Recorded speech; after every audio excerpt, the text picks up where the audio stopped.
राधे कृष्णा। गणगौर की कहानी। एक बार भगवान शंकर तथा पार्वती जी नारद जी के साथ भ्रमण को निकले। चलते चलते वे चैत्र शुक्ल तृतीया के दिन एक गांव में पहुंच गए। उनके आगमन का समाचार सुनकर गांव के धनवान स्त्रियां उनके स्वागत के लिए स्वादिष्ट भोजन बनाने में व्यस्त हो गई। भोजन बनाते बनाते उन्हें काफी देर हो गई, किंतु गरीब स्त्रियां धनवान स्त्रियों से पहले ही थालियों में हल्दी तथा अक्षत लेकर जैसी थी वैसी ही पूजन हेतु पहुंच गई।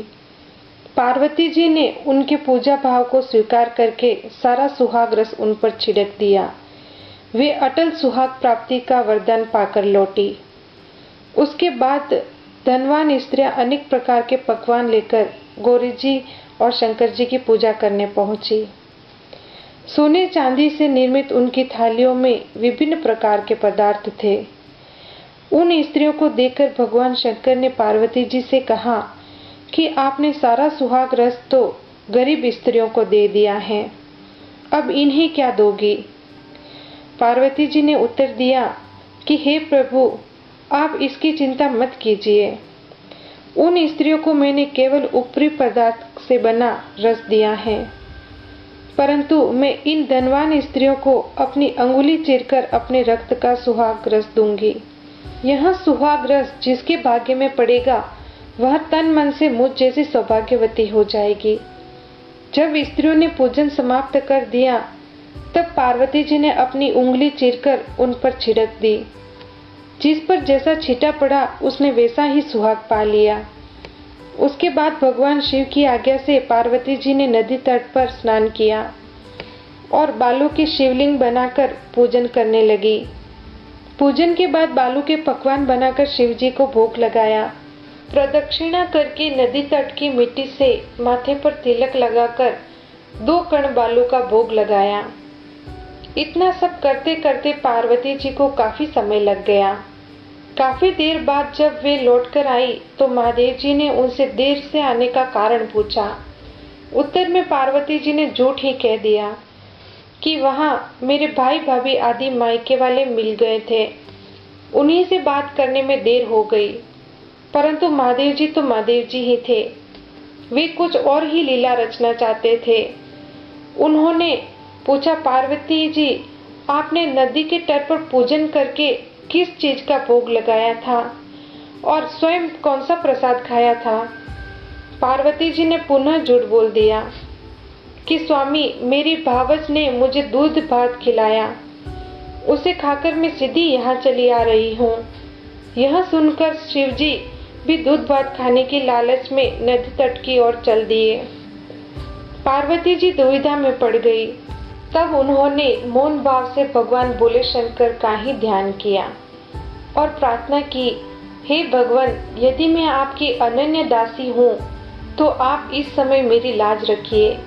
यह प्रार्थना करती हुई पार्वती जी भगवान शिव के पीछे पीछे चलती रही।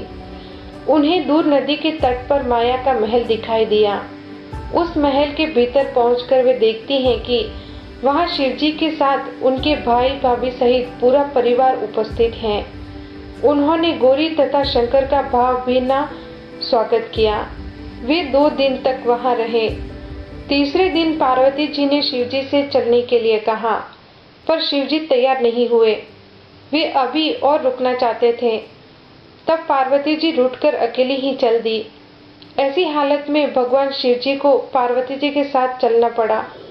नारद जी भी साथ साथ चल दिए। चलते चलते वे बहुत दूर निकल आए। उस समय भगवान सूर्य अपने धाम को पधार रहे थे।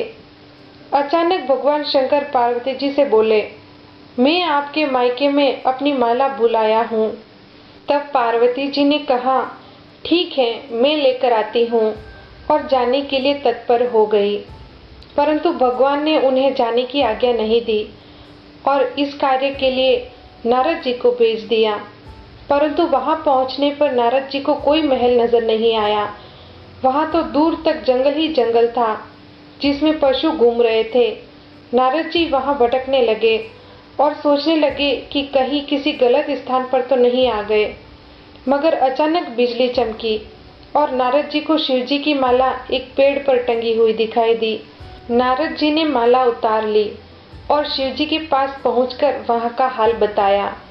शिव जी ने हंसकर कहा, नारद जी, यह सब पार्वती जी की ही लीला है। इस पर पार्वती जी बोली, मैं किस योग्य हूँ? तब नारद जी ने सिर झुकाकर कहा, माता, आप पतिव्रताओं में सर्वश्रेष्ठ हैं। आप सौभाग्यवती समाज में आदि शक्ति हैं। यह सब आपके पतिव्रत का ही प्रभाव है और आपके लिए यह कर्म कौन सी बड़ी बात है।